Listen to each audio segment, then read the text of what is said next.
late. Had a little bit of a technical issue, but I think that is resolved, and now we are good to go. Just shutting down some programs so my computer doesn't have to work so hard. Hope you're having a great week. It's only Tuesday, but hopefully it's been good so far, and hopefully you're anticipating a good remainder of your week. So we're in this Purple Faith series. I'm trying to get some windows open so I can see the comments. There we go. I want to be able to see the comments as they come up. But anyway, so we're doing this Purple Faith series. This is the next to the last week. So we've got one more week this coming Sunday. We'll wrap up the Purple Faith series, and then we'll be at Easter. It's almost Easter. 12 days until Easter. Can you believe it? You know, you're probably not even thinking about it because you're not a pastor like me, but that's one of the 2 days a year I put a countdown clock on my computer for. And I thought it seems like it ought to be further away than that, but it's not. 12 days away. It's coming fast. It's a great time, though. It's the best time of the church year, right? It's the best time for the church to celebrate, and for us to stop and celebrate the fact that our Savior, the God that we worship, rose from the dead. The gods that other people worship are fake, or they all died and stayed dead, but our God rose from the dead. So it's a great time for us to celebrate as the church. It's something we look forward to every year. This year is no different. We're really looking forward to our Easter celebration Sunday evening at 5 p.m.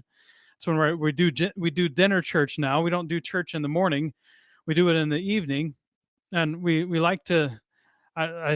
Everyone who's doing it so far that I've talked to enjoys the time, and it's really enjoyable actually as a family to be able to have the day to to sleep in, not have to get up and rush and get the family out the door in the morning, and have the day on Sunday to just kind of relax a little bit, and then go to church in the evening for a meal for dinner church. Every week it's dinner. We share a meal together.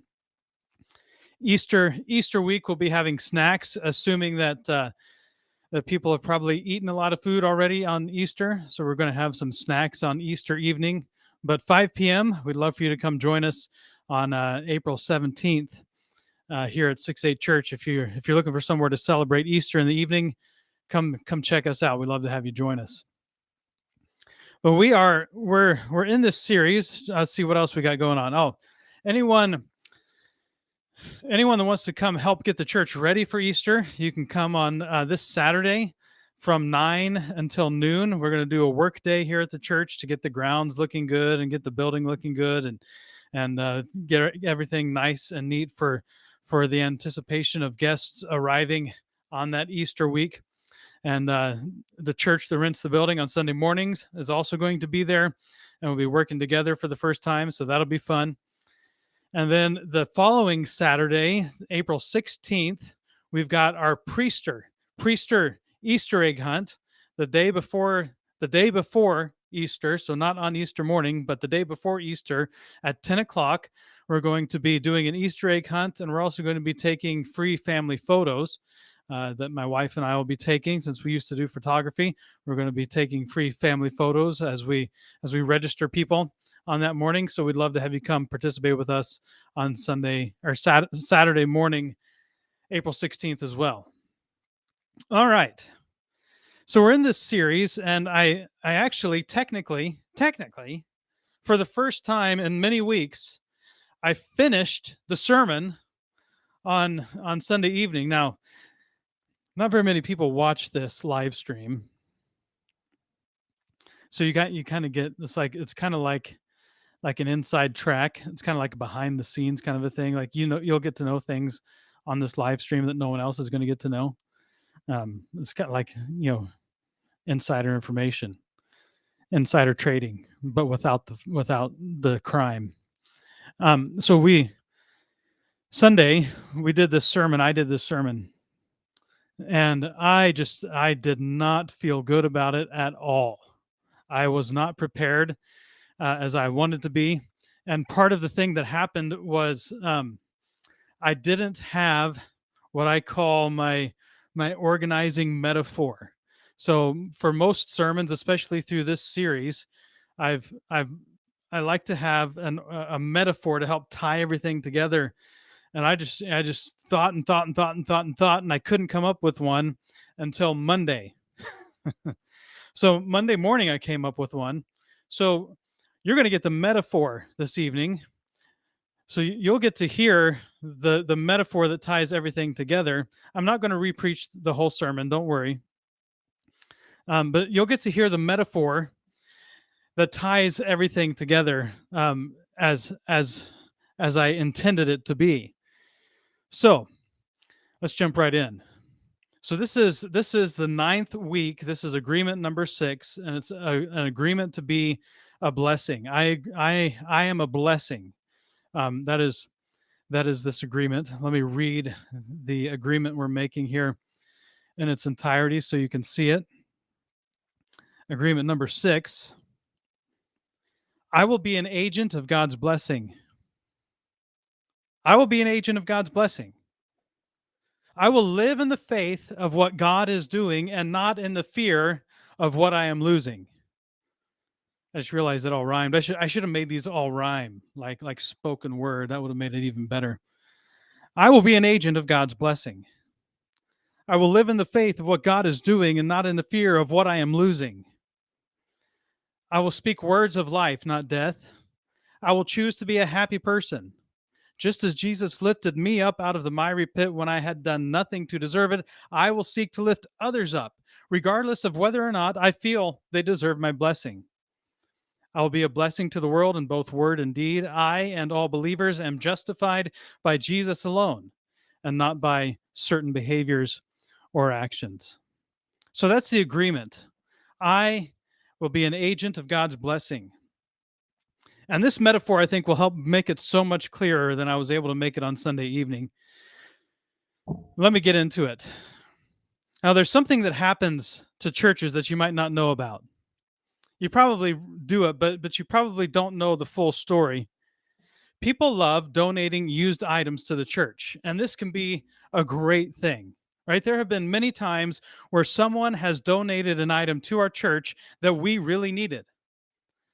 But other times, the item that has been donated doesn't have much use in the church, but it can still be sold, which helps the church with a little bit of income. It takes a little bit of work to sell, but sometimes we can sell some items and we can get a little income from it if we don't need it at the church. Sometimes we can donate it to someone who needs an item similar to that. But then there are times when items get donated that don't have much use for the church at all. In fact, many of the items people want to donate are just like that. One of the most common items that we receive is old vacuum cleaners. Someone gets a new vacuum cleaner and they think to themselves, what do I do with the old one? I wonder if the church could use it. So they bring it by. Consequently, around our church right now, we have 8 to 10 different vacuum cleaners. Most of them are bagless, some of them aren't. None of them share the same size filter. And because they're household vacuums, not commercial vacuums, they tend to get plugged up easily as people use them to try to vacuum up spills. Well, the vacuum gets clogged up, and instead of someone taking the time to fix it, we just take it back to the closet and grab another one. And when that one gets plugged up, we take it back and go get yet another one. Until eventually, all of the vacuums in the church are clogged up, and someone has to do the not so fun work of taking apart the vacuum to find the blockage. Now, as a result of this, I've actually gotten pretty good over the years at figuring out how to take apart a vacuum, find the clog, and then put it back together. Of course, I sneeze for about an hour afterwards because I'm really allergic to dust mites, but it's enjoyable to take something that isn't working and fix it. So the next time you think about donating an old vacuum to your church, Try to find someone in the church that has an easier time saying no than I do. I know it sounds like I'm probably complaining. I'm not. Mostly not. I'm mostly not complaining. I'm complaining a little bit, but I'm mostly not complaining. I'm actually genuinely thankful when people make donations to our church. Mostly, like 80-20. I'm really thankful. I'm kidding. I am really thankful. The heart behind it is good. The vacuums are interesting devices. I don't know how familiar you are with how a vacuum works, but I think it's quite interesting how they work. You take a motor spins a turbine, right? And this turbine is inside a sealed chamber. The fan that or the turbine, whatever you call it, that the motor is spinning creates a flow by sucking air in the inlet and then out the outlet, right? So on one end you have the inlet where the suction is felt, and then on the other end you have an outlet. A lot of people don't realize that when you have a vacuum cleaner, you have to have an inlet and an outlet. The air has to flow through. It has to go somewhere. A vacuum cleaner then has a compartment in the line that's in the line of that vacuum that gathers the debris, and then it has a filter that goes between that compartment and back into the line, back towards the pump, that filters out the debris and keeps the debris from going into the turbine and clogging it up. Well, what happens when the filter gets clogged or the debris chamber is full? What happens? What happens when the filter gets clogged or when the debris chamber gets full? You start to lose suction, right? When the filter gets clogged, that's where the air is flowing through the debris chamber and back into the line that goes back into the pump. When that filter gets clogged or when the chamber gets full, you start to lose suction because the air is not able to flow through at full velocity. Now, the same thing happens when a hose gets clogged, right? When the hose, like you take the hose off and you're vacuuming up little things around, like when someone tries to vacuum up a spilled drink using a normal household vacuum and not a shop vac, and then the moisture in the hose clumps together with the dirt from the floor to make a paste, right? It clogs up. And if air can't flow through the hose or through the chamber or through the filter, the vacuum becomes worthless. It doesn't have any suction. So what you have to do is you have to take the vacuum cleaner apart. You have to find the clog. You have to clear it out, put everything back together again, and then see if you have suction. If you don't, you have to take it apart more and try to find where the clog is and then see if you have suction. The same is true for the outlet on the vacuum's pump, right? Your vacuum blows air out into the room, which is why there's usually another filter on your vacuum, a HEPA filter, that covers up that outlet and it's blowing air out of the vacuum out into the room, and it has to flow through there. If that outlet gets plugged up, if that outlet gets blocked, the flow stops and the vacuum doesn't work, right? And this is not just a principle for vacuums. We're not just having a lesson on vacuums. We're not don't worry, the whole thing isn't a mechanical discussion of how vacuums work. This is a principle of creation. This is how the world around us works, right? This is called flow. Not the flow you get when you're working on something and you kind of lose track of time. That's a different kind of flow. But this is the principle of flow, or flow dynamics, sometimes it's called. And we actually see this everywhere around us in creation if we start to look for it. Streams flow, and they flow because they have an inlet and an outlet. Up where we live, up on Green Mountain, we have several streams, and it's baffling how this works, but these streams are fed by underground springs, mountain springs. And this water comes from who knows where, and it comes up from the ground, and then it comes out in these streams, and then so that's the source, and then it flows through the stream until it has an outlet in a river, right? unless it's been blocked up by a dam, at which point the flow will be stopped until the water fills up and it creates a new outlet around the dam. It's really one of the things we've just noticed up by where we live. One of the neighbors' pieces of property, they've got this red barn, and the driveway's lined with these maple trees that turn all beautiful colors in the fall. It's a really picturesque scene. Well, now out in front of that barn, there's a beaver pond made by a beaver dam that was just created not that long ago. I haven't seen the beaver yet, but I can see the trees that he's eaten down. I wouldn't be very happy if I was the owner. He ate down an old fruit tree. That would make me upset. But anyway, this beaver dammed up the stream to try to catch fish.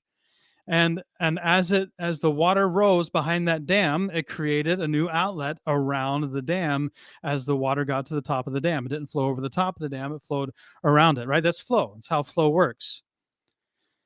The same thing happens with traffic. Traffic flows when cars are able to enter and exit the stream of traffic with ease, right? On ramps and off ramps, when you can get on without much headache and off without much headache, traffic flows. When those entrances or inlets and exits or outlets start to get clogged up, it doesn't just slow down traffic on the on and off ramp, it slows down traffic behind on the freeway. The whole flow of traffic starts to slow down. If there's an accident that shuts off the highway altogether, traffic gets backed up for miles. Nothing can flow through. The wind requires flow. Yesterday we had a lot of wind, right? We had some high winds up at the house, 24-mile-an-hour wind gust, and a lot of branches, coming down on the road and that kind of a thing. Well, wind requires flow. We don't experience it as flow because it flows in the same direction for miles and miles and miles. We had westerly winds yesterday coming basically from the ocean and heading towards the mountains, and for miles, hundreds of miles, these winds flow in the same direction. But eventually they flow back up, like they go up into the cloud and circle back around and come down. They have to flow somewhere. That's how wind works. Jet engines use flow. They basically work like a big vacuum that sucks a lot of air through really quick. Pool pumps use flow.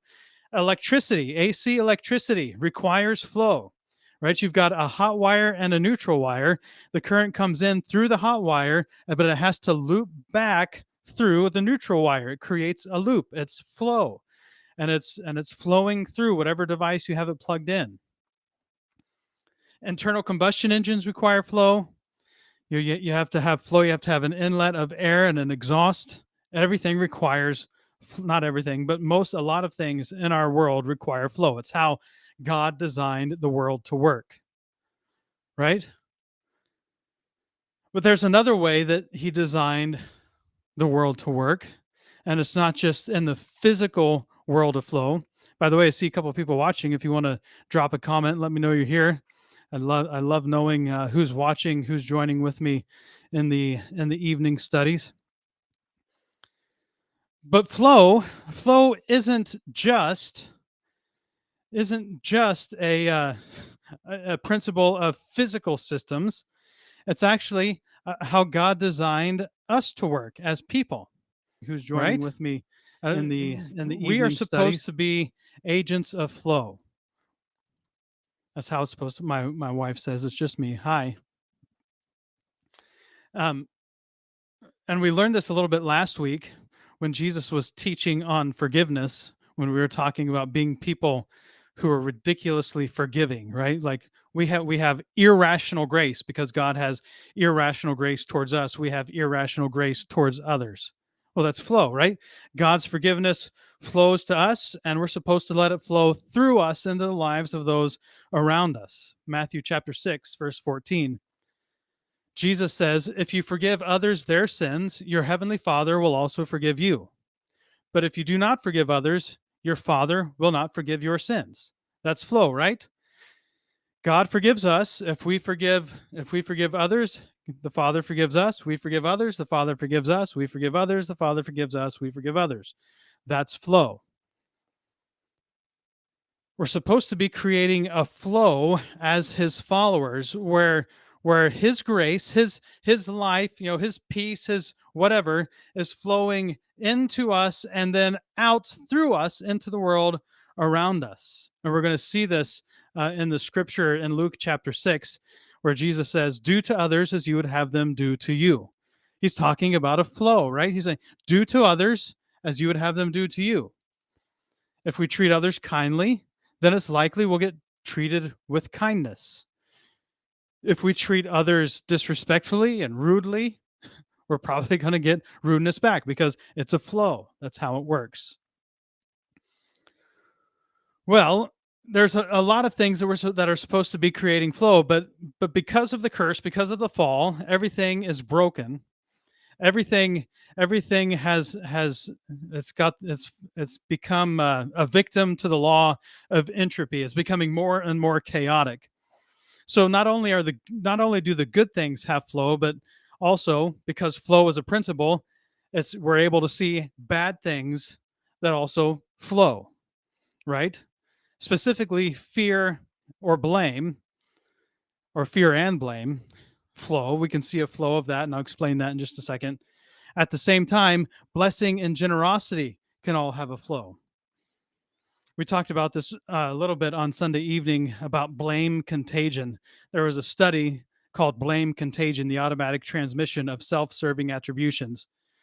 Researchers ran some experiments and discovered that actions like defensiveness and blame are contagious.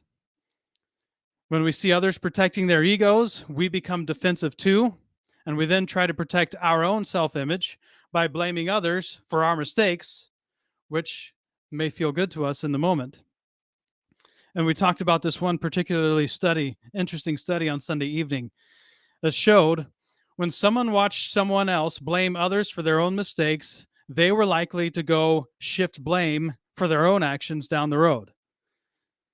There was the experiment with Arnold Schwarzenegger, where half of the participants were asked to read a newspaper article about a failure by Governor Schwarzenegger, who blamed special interest groups for the controversial special election that failed in 2005, costing the state $250 million.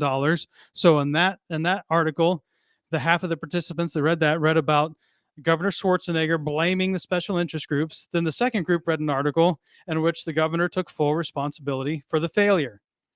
Those who read about the governor blaming special interest groups were more likely to blame others in the future for their own unrelated shortcomings, compared with those who read about Schwarzenegger shouldering the responsibility, and they were more likely to take responsibility for their own shortcomings. Blame is contagious. There's a flow, right? When we see somebody blaming, then that flows, and we want to reciprocate. We pass on the behavior. It's a flow. The same thing happens with fear. This one is really interesting. I did not do a good job on Sunday evening getting into how fear works. So hopefully that this will help with that. For those select few, the chosen few, the elite few who watch this live stream and watch the second part of the sermon, which is really just now this week. It's my attempt to fix the sermon. You're the elite who get to see the better version of it. I didn't talk well about fear, so I want to fix it tonight. 2018, at the Global Citizen Concert in Central Park, thousands of people panicked when they heard a sound that some may have thought were gunshots. It was later discovered that a barrier collapse was the cause of the sound. Chris Martin, the singer for Coldplay, had to try hard to calm down the crowd in response.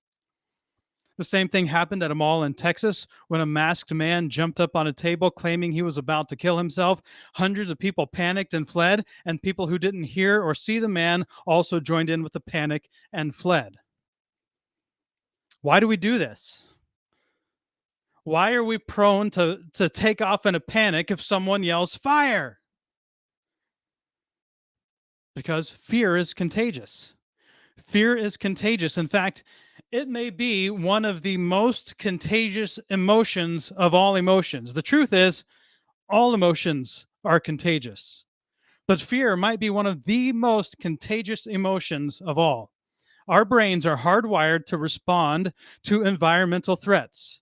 It's called fright, freeze, flight, or fight.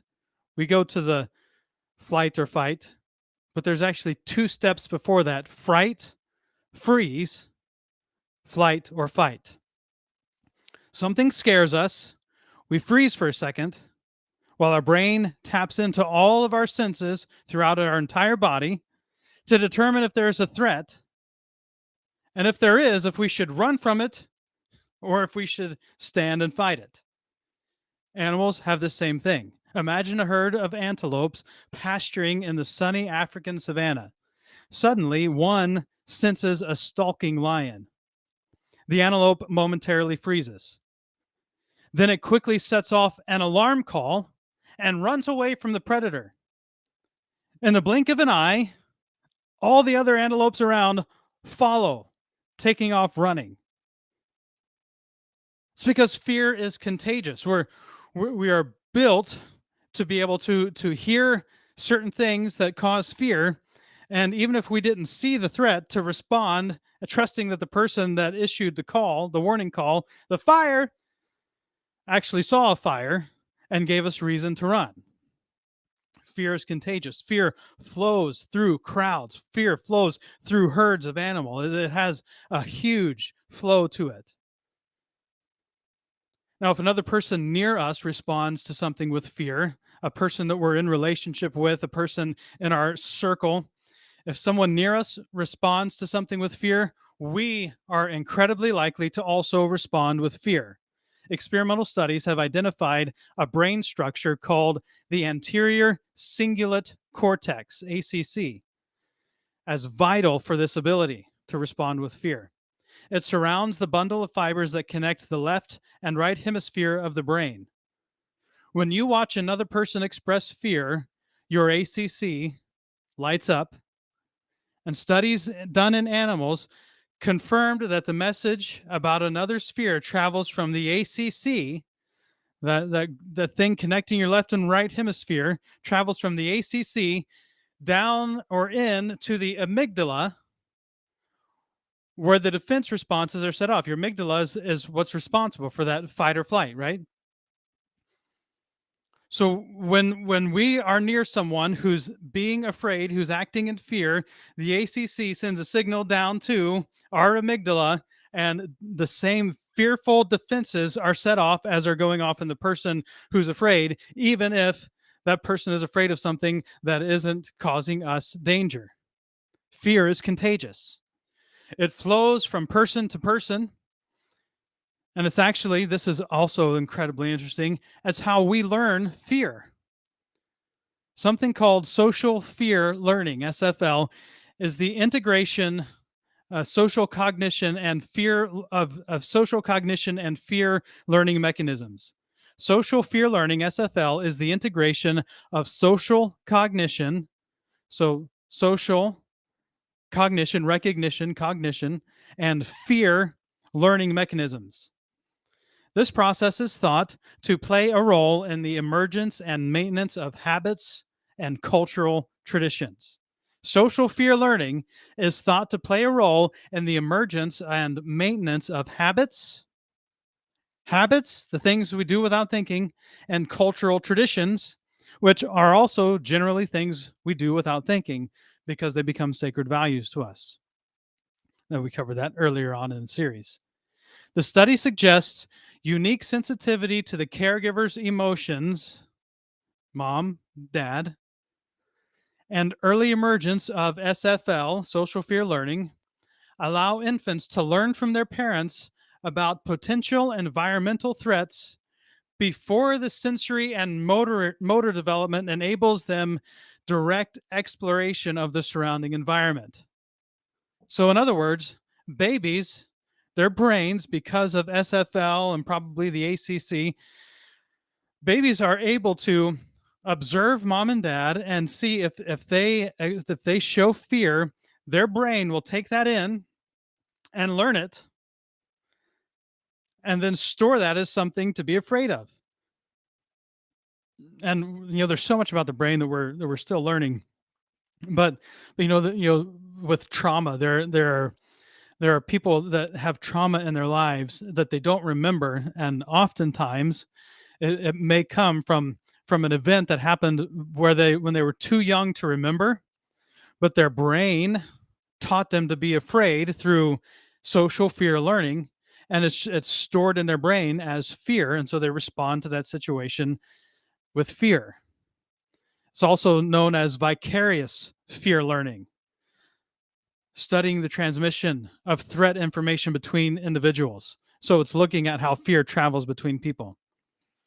So in other words, we learned fear from others in our lives. From a very young age, before we can walk or talk, our brains are learning what to be afraid of from the caregivers in our lives. If your mom is putting you to bed in a crib and screams when she sees a spider on the wall, your brain is going to file that information away as something to be afraid of. Now, this transmission of fear is a good thing, right? It's a good thing because there are things we should be afraid of in life that should be passed on to us. For instance, if your dad is afraid of the water because he knows someone who drowned and then he passes that fear on to you, that fear may keep you from drowning in the water. That's a good thing. No one is able to breathe underwater. But it can also get out of control, causing us to be so afraid that we become anxious and worried, even when there's no danger around us, like from just having a bottle of water on our desk. So it can get out of control. Fear is contagious. Blame shifting is contagious. Emotions are contagious. All emotion can be passed from one person to another. Whether it's enthusiasm and joy, or sadness, fear, and anger, emotions are easily passed on to others without the recipient even realizing they've received that emotion. In fact, according to research, it's actually easier to catch an emotion than it is to catch a cold. Social networks have clusters of happy people and clusters of unhappy people within them that reach out to third degrees of separation. So third degrees. So three degrees removed from yourself. A person's happiness is related to the happiness of their friends, circle 1, their friends, circle 2, and their friends, circle 3. Our happiness is not just related to ourselves. Our happiness is not just related to the people around us. Our happiness is connected to the people and who the people in our lives who they're connected to. It's because it's contagious. It flows. Emotions flow through us. In fact, research from University of Oklahoma and University of Texas at Austin shows that when individuals dislike the same people or find a common dislike of something in general, all of a sudden, those individuals have a bond that easily turns into a friendship because it's a connection. That's from University of Oklahoma and the University of Texas at Austin. That's not a pastor's words. Sounds like something I would say. Sounds like something pastors would preach about when they're talking about gossip, right? When individuals dislike the same people or find a common dislike of something in general, all of a sudden those individuals have a bond that easily turns into a friendship because it's a connection. So when you have somebody that that comes up and starts gossiping to you and trash talking somebody in your workplace, the two of you create this sick bond. I'm sorry, and I have really strong feelings about gossip. The two of you create this bond. I'll just call it a bond, so I'm not offending our gossipers. But if you're gossiping, please stop gossiping. Next time you gossip, try to catch yourself and stop. Try to stop yourself mid gossip if you have to. Just try to stop. It's so destructive. It's devastating to so many lives. It's a really, really awful practice. But when you gossip, you and the person that you're gossiping with develop a bond that turns into a friendship because you're connected, even though your connection is disgust and dislike for this other person that doesn't even know you're talking about them. Same thing, by the way, is what happens in the world all around us. When individuals dislike the same people or find a common dislike of something in general, right?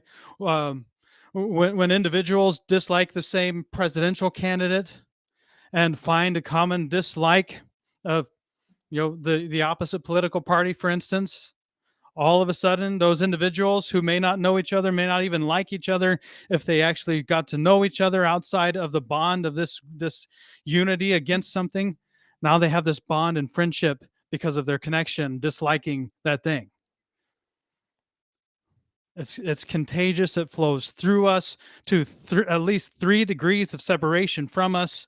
It's the principle of flow. That's how God designed things to work. Emotions are supposed to flow through. Now, several weeks ago in the series, I spent some time talking about how the left uses shame, and I'm not putting down the left, but left-leaning organizations, left-leaning news groups, left-leaning political parties, and such use shame as a form of manipulation to get people who disagree or who are doing different things to come their direction and do what they want. Right. So we talked about that a while ago. Now I want to talk about fear mongering and this tactic. It's used by both parties, but it's used by both red and blues, but it's really, really used by reds. Fear mongering or scaremongering, according to Wikipedia, is a form of manipulation which causes fear by using exaggerated rumors of impending danger. Form of manipulation which causes fear by using exaggerated rumors of impending danger. From the news media to political leaders, fear is used to manipulate the general public into submission. It's definitely used by both political parties and all news outlets, though it seems the right makes much more use of the strategy than the left. You can recall how in Agreement 3 we talked about shame. So if you want to go back, you can go listen to that and make sure that I'm being fair here in my treatment.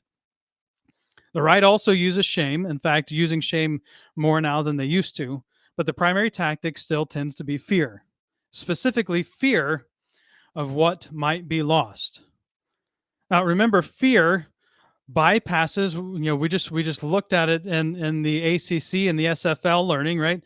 That when we perceive fear, it sends a signal from the middle of our brain right down to our amygdala to cause us to respond in fear.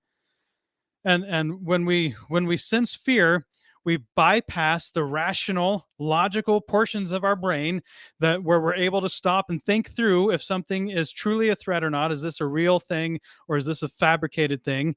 Fear bypasses all of that and just gets us to our amygdala to get us right into fight or flight, so we can determine, okay, do we just lay down and surrender, or do we fight? We got to go fight. Hey, Randy, nice to have you. So that's what fear does. Fear bypasses rational, logical thought and gets us to just act on our outrage. We either fight or we flight. And the right tends to make more use of fear. And again, go back to Agreement 3 if you want to see my thoughts on shame and the tactics that the left use for their form of manipulation. So it makes sense when you think about it that fear of what might be lost would be connected to conservatism, because conservatism is essentially about conserving traditional social institutions such as organized religion and constitutional right. That's what conservatism is. It's conserving, holding on to, clinging to traditional social institutions like religion and constitutional rights. Thus, when the driving force in culture is progressivism, which is the opposite of conservatism, right? Conservatism is cling to what we know. Progressivism is let's go chase after the next butterfly or go chase after the next idea. Let's keep moving things forward. It's like looking down the road and seeing a shiny object. And it's like, ooh, that's shiny. I got to go check it out. And conservatives are like, no, let's stay here. This shiny thing we already have in our hands is a good thing. So when the driving force in culture is progressivism, which is the opposite of conservatism, the perceived threat to traditionally held values like religion and constitutional rights and so forth the perceived threat increases, which is what we've been witnessing in the world or at least in America for the last 30 to 40 years, basically my entire life. A Psychology Today article illustrates 4 ways that conservatives are more prone to be driven by fear and anxiety. Now remember, I've been a conservative my whole life, so I'm not putting down conservatives. I'm just talking about what's true, what's real, what's out there. All of these 4 ways are backed by research. Studies have been done. They're not just opinions, they're studies, right? So these 4 ways that conservatives are more prone to be driven by fear and anxiety. The 4 ways are: they tend to focus on the negative, they have a stronger physiological response to threats. So when we feel threatened, we have a stronger physiological in our body response to threats. They fear new experiences and have brains that are actually shown to be more reactive to fear. These are all studies that have been done to show.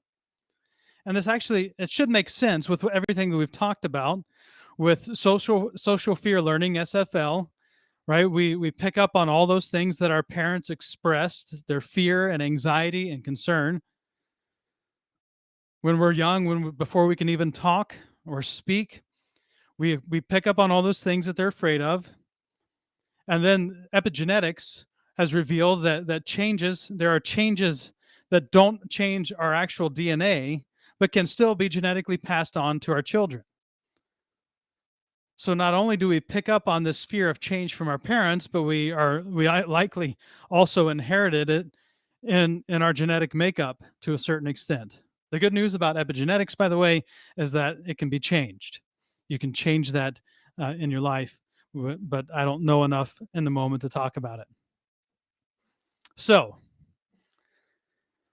I'm running out of time. I've got 10 minutes left. I'm trying to determine if I'm going to go on with this next section. Why not? You guys who are watching know and trust me. My intent in this is not malicious. It's just honest. So I know a lot of my conservative Christian friends love watching Fox News. And I know I'm likely to tick off some of them by what I'm about to say. But what I want to share with you is my own journey. I'm not going to just jump on Fox News. I wanted to find data on which news outlets utilize fear versus shame. The problem is conservatives don't trust the media anymore, and most of the media that reports on something like that are media that conservatives would consider to be liberal media, so they're not going to trust it anyway. So I can't go to that data and look at it because we're not going to trust it. So I just want to share my own journey. I've shared this several times, but I want to share it here again. I used to watch Fox News quite regularly. In fact, I would often watch 60 to 90 minutes of it in the morning, and then another 60 to 90 minutes of it after getting home from work, sometimes even longer, sometimes a couple of hours after getting home from work. So when I talk about Fox News, I'm familiar with their tactics. I am intimately aware of how Fox News works. Now, I know how this makes me look, but I also used to listen to conservative talk radio like Rush Limbaugh, Sean Hannity, and Mark Levin. If I was in the car while they were on, I'd turn on the AM station, and whoever was supposed to be on at that time, I would listen to them. And my wife and others around you would tell you that I was a very unhappy person. And you're thinking, well, you're happy now, so what were you like then? Exactly, right? I was a very unhappy person. I was bitter, angry, upset, negative, pessimistic, constantly complaining. I was a very unpleasant person to be around. I always found a way to bring up something negative and whine and complain about it in conversation. But that's not all. I wasn't just unhappy. I was also starting to become a prepper. I don't know if you know what a prepper is. Preppers are those people who build fallout shelters and have bug out bags in their cars and in their homes, and they get ham radio licenses so they can still communicate in case the hits the fan. In fact, I just about a year or so ago unfollowed some SHTF pages on Facebook because I was following these hits the fan pages on Facebook that talked about prepping. Now, thankfully, I didn't go too far down that road. We never cut out our hollow core doors so that we could store food packets inside them and then tape them back up so that people who are going house to house looking for food can't find your food storage in the apocalypse. I didn't do that, but I knew that was a thing. And I knew it was a thing, and I watched the show, and my wife actually watched that episode with me, so she can testify that that is a thing that people do. I was becoming a prepper. I was basically living in fear that the apocalypse was going to come, the world was going to end. I was living in the fear of all the ways that Fox News and conservative political pundits would predict that the world was going to end on a daily basis. They're always talking about, the destruction and devastation that was just right on the doorstep if we didn't act.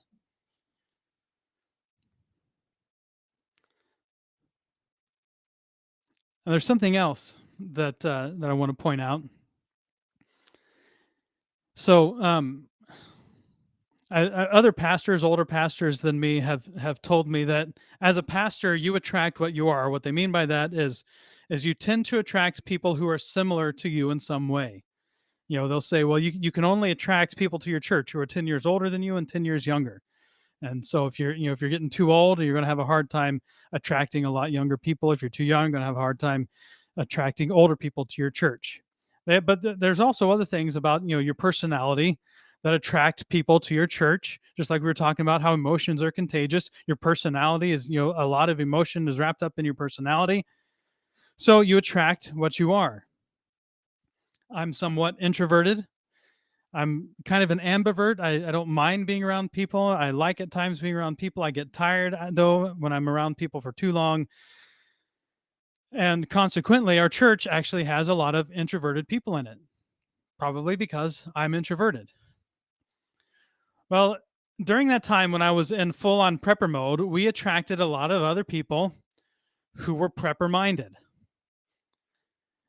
And then it should be no surprise to me that when I stopped preaching and talking about the end of the world and doom and gloom and pessimism and all that stuff, eventually those people ended up leaving the church because I wasn't preaching the doom and gloom that brought them there, right? That's another thing pastors will tell you. Like whatever you do to get them there, you have to keep doing to keep them there. And that's one of the scariest things I think of the world today, is that the political pundits on these 24-hour news channels, which is probably the worst thing other than social media that's happened to America, is these 24-hour news channels. Like, I'll stop. But the political pundits on these 24-hour news channels have more influence in the lives of Christians than their own pastors. Now, I'm a pastor, so I'm definitely biased here, but I'm a pastor and I've experienced this phenomenon many times. Phenomenon, I guess, many times. I don't know which one it is. One of them is plural, one of them is singular. Now, it's going to sound like more moaning, but I'm pretty convinced that this era that we're living in right now is probably the hardest era to be a pastor, and it's not because of what many people refer to as persecution from non-believers, which that's really just political differences that are amplified by 24-hour news channels and social media. That's not persecution. And I'm not going to belittle the sacrifice Christians are actually making around the world because of persecution and martyrdom by calling what we're dealing with persecution. Some argue it's a form of psychological persecution. Maybe. At worst, I would probably call it psychological oppression. But can we call it oppression if we're choosing it. Now, I think we can wander into some of this stuff ignorantly and not realize that we're being manipulated. But if somebody comes in and tries to set us free from that, then at some point we start owning, having to take responsibility. Now, pastors, the reason I'm talking about pastors compared to political pundits, pastors in the church used to be where people would turn for help in the community, right? I mean, pastors, before people ever considered counseling or therapy from a counselor outside the church, they'd go to their pastor. If they were going through something difficult in their life, they'd bring it to their pastor. Today, pastors are often the last, if they even make the list at all. And one of the things that's hardest on me as a pastor is seeing people that I love in the church that are in pain. And I know God has a solution for their pain, but I never get invited, and many pastors never get invited into the pain to help them carry that pain, which is what the church is. Carry one another burdens. It's by carrying one another's burdens that we actually fulfill the law of the new covenant, right? That's when by carrying one another's burdens, you fulfill the law. But the truth is, it's not even just political pundits and politicians that have more influence in our lives today. It's almost everything besides the church. Commitment to the church has been waning for decades. It's one of my greatest fears that I wrestle with as a pastor is the waning commitment to church. But in our world, very few people make decisions based around a commitment to their church anymore. In fact, church is often that thing you do if there aren't any better options. And even then, if there aren't any better options than going to church and you feel like chilling on the couch and that's going to be better for you in some way, then that's likely to even win out over church many times. We can't recognize the tactics of the enemy because we're too busy being blinded by them. And I know I sound like a pastor right now, which is probably a good thing because I am a pastor. Like I'm a pastor saying, "Hey, you should come to church. People should go to church." I do believe people should go to church. People should be committed to church. People should be at church every week, being a part of their covenantal family, covenantal community. It's radically important. It is how we live out our faith. It is the prime expression of being the body of Christ is when we're gathered together. But I want to say something, and I hope you take these things the right way. Your church is one of the most important things in your life. Your church is one of the most important things in your life. It's not an add to, it's not something you just kind of throw on when it's convenient. It's not just, a little bit of seasoning to the rest of the food that you're baking with your creating with your life. It is one of the most important core components of your life. It's a covenantal family, not a contractual. It's a family that's not based on a contract that says if you do this for me, then I'll do this for you. If you stop doing this for me, then I'm free to stop doing that for you. That's not how the church works. It's covenantal. It means God placed you in a church. God placed you in a church family, and He has you there on purpose. It's not an accident that you are where you are. God has you where you are, and He has you there for covenantal reasons, for covenantal purposes. And it's for your benefit and the benefit of others in the church. It's not just what you get out of church, which is how a lot of people make their decisions about church right now. So, well, I stopped going to church because I wasn't getting anything out of it. I just didn't get anything out of worship today. I didn't get anything out of the sermon today, so I'm not going to come next week. That's a consumeristic commodity mindset towards the community of Christ. Right? The church is one of the most important things in your life, a covenantal family that God has placed you in for your benefit and placed you in for the benefit of others. I don't know if you realize this. I say it almost every week when we gather together, but I firmly believe that God has you here on a specific day because He has a word of encouragement that He wants to speak through you into the life of someone else. And if you're not here because you just didn't feel like being there, well, that person who needed that word of encouragement doesn't get it. And Satan, our enemy, is going to do everything he can to get us to minimize the influence the church has in our lives. Right? It's too hard. It's too big of a hurdle for Satan to get us to stop believing in the church all at once anyway. It's too big of a hurdle for Satan to convince us that we shouldn't believe in the church all at one time. So instead of trying to get us to not believe in the church, what he does is he inundates us with all the other things that we need in our lives until they become so overbearing that we don't even realize that our idea of being committed to our local church has reduced from being there every week to only being there once a month, once every 6 weeks. That's the tactics of the enemy. We're too busy being blinded by the tactics of the enemy because he's just putting so many options in front of us, right? It's not just the fear of missing out, it's the fear of better options. And there are so many options. Every Sunday evening, there are literally thousands of events available on Facebook. You can go track them down in our area. I did a study, it was years ago, so there's probably more now, but it was like 6 or 7 years ago when I was talking about this topic.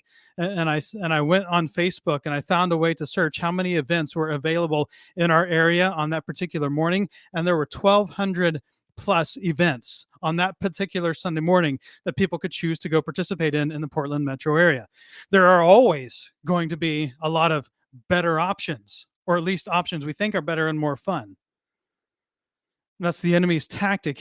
He's not trying to get us to stop believing in the church. He's just trying to distract us away from the church so that its impact minimizes in our life until eventually we're like, I'm doing fine without it. A little bit of a bunny trail there, but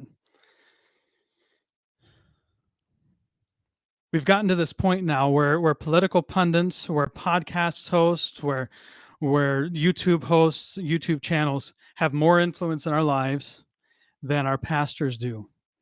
These people who maybe claim to know Jesus, maybe they actually know Jesus, I don't know. A lot of them I know use Christianity just as a way to win over their audience.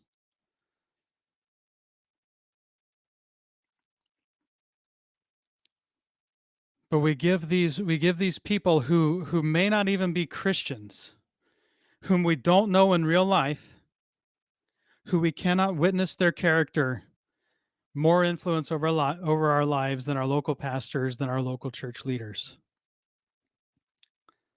It's a tragedy. It really is. Now, to wrap this up, I no longer listen to conservative political podcasts, to conservative talk radio or Fox News. We cut the channels out of any access that we had, so we can't get Fox News in our home anymore.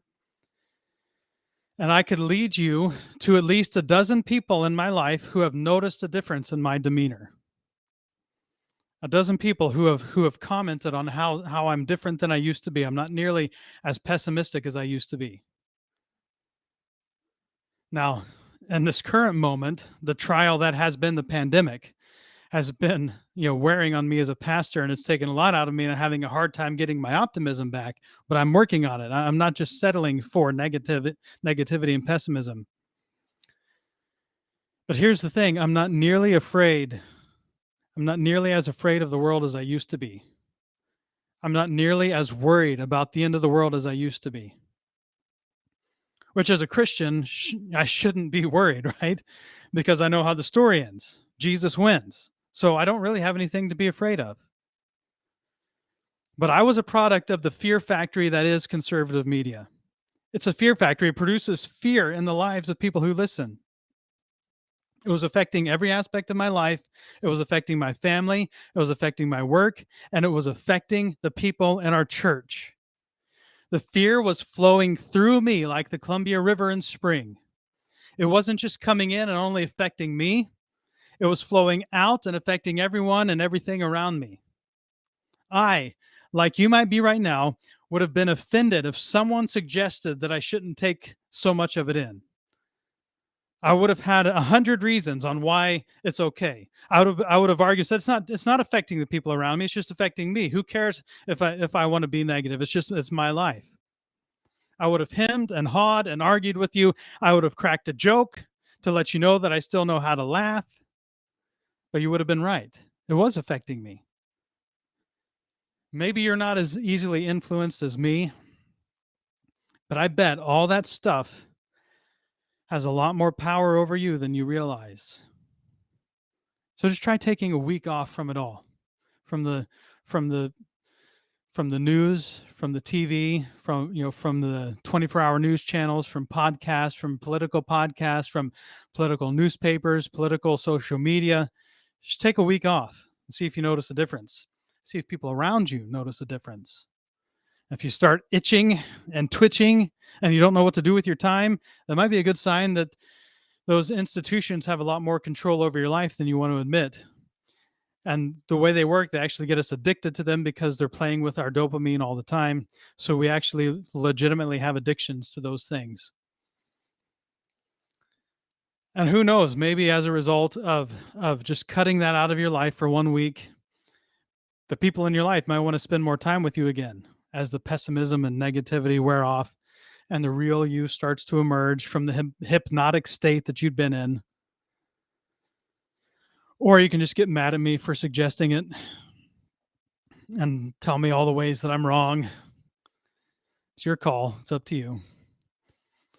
But we've got a flow in our lives of fear and blame and negative emotions, and it's coming from social media and friendships to third rings all around us.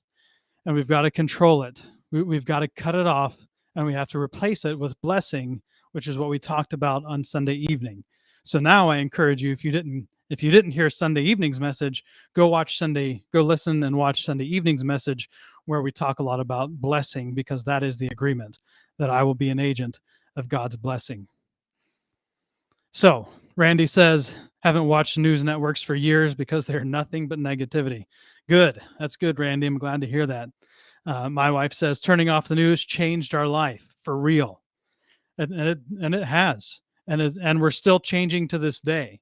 We keep kind of the layers of fear keep kind of getting pulled off and off and off and off, and we see things more and more clearly.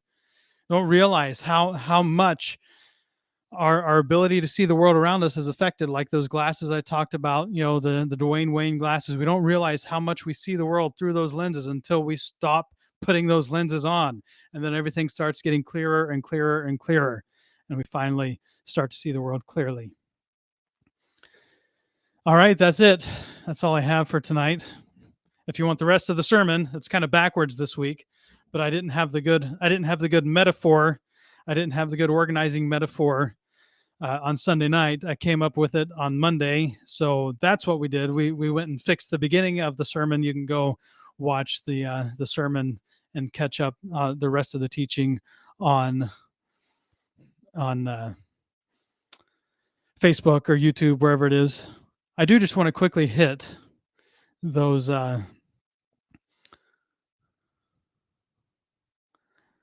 the life application. How do we live purple? First is we trust Jesus for our justification. We don't try to justify ourselves. Jesus is who saves us, who justifies us, who makes us right with God. We can't make ourselves right with God. We need to live in faith, not fear, right? We live in faith, not fear. We don't focus on what's been lost. We look at what God is doing next.